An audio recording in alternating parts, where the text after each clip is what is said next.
Alright guys, welcome back. GM Light here. Every once in a while there's a movie that kind of flies under the radar when it comes out, and then when it ends up on Netflix, could be a couple years later or whatever, it finds itself almost like a second release, second home, and gets a lot of love there. And that's kind of what happened with the movie I'm going to talk about today. I See You is a 2019 horror film, and just to give the most vague of plots, it's about when 10-year-old Justin Witter is abducted by an unknown force while riding his bike. Greg Harper is made lead detective on the case, assisted by Detective Spitsky. And just kind of right out the gate, this is a movie where I recommend you go in completely blind. There's a lot of twists, turns. This movie is structured in a really interesting way where you never exactly know where it's going, and it kind of shifts around a lot of different directions to where you're following different timelines, kind of following the same events that you saw previously but from a different perspective, and it just completely changes the way that you view it. And that's definitely my first positive, because what I think is so interesting about it is that on a structural level, it is a very interesting movie. The first 45 minutes, you kind of see this mystery and tension built up. You have no idea what's going on. You don't know why it's happening. You don't really understand the connections between certain things. I know I'm being vague, but I'm really trying to avoid spoilers because even though this movie is a couple years old, I really think that not knowing what's going on just adds so much more to your experience. Each piece of the story is effective for different reasons, can be misleading. You don't exactly know what's going on. Slowly over the movie, it unveils pieces of information to give you the bigger picture, and a lot of what happens is a lot of revelations. The movie just starts very ominously, and there's that tension in the beginning that kind of creates a narrative in the viewer's head. It's kind of leading you to predict a certain situation, and when you start to get more information, it completely changes your perspective on all the events that you watched. It's definitely one of those movies that just has a lot of layers to it, and the further you get into it, kind of the more that each layer is peeled off, you get more, you understand more of the story, and there's more nuance and depth to each character, because at first everybody's portrayed in a certain way, and again, to be vague, things change drastically when you get further into the story. But that kind of leads to, you know, one of my negatives, where the first half is about building that tension and building all the ominous energy to the movie, everything that's creepy about it. When it kind of gets into that second half and it gives you answers and reveals a little bit more about what's going on with the movie, you sort of lose some of that tension and a little bit of that fear of the unknown, because that first half builds a feeling of violation like no other. It very much is from the characters' perspectives. You're very confused and you don't know what's going on, so it creeps you out along with the main characters. And although the answers are interesting, it adds to the story and it gives you kind of those reveals and those layers that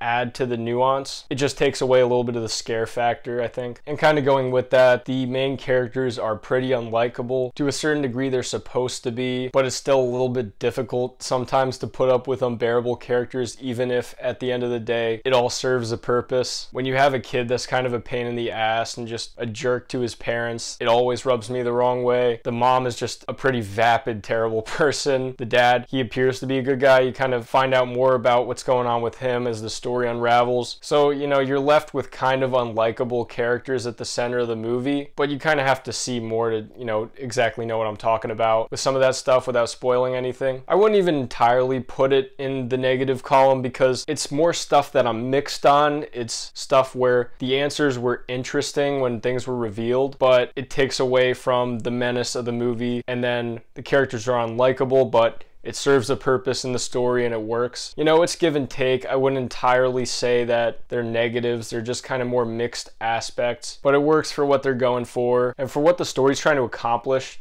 It definitely works in the end. But overall, I'm really glad that I found this movie. I'm glad it's finding success on Netflix. I remember seeing a poster for it when it first came out, but I kind of just forgot about it. Never really heard any reviews or never saw people really talk about it. So it was just a very pleasant surprise to just see this movie trending on Netflix, finding it, watching it, and just being very pleasantly surprised with just the quality of it. And it really provided a lot that I didn't expect. It's a very intense movie. I really enjoyed watching it. I was pretty much surprised by almost every twist and turn in the movie. I wouldn't say there's anything that I really saw coming. So if you're looking for a great suspenseful movie with a lot packed into it, a lot of unexpected things going on, and just great thrills, I definitely recommend this movie. If you've seen it, let me know what you think in the comments section. Love to hear it. Have a good one.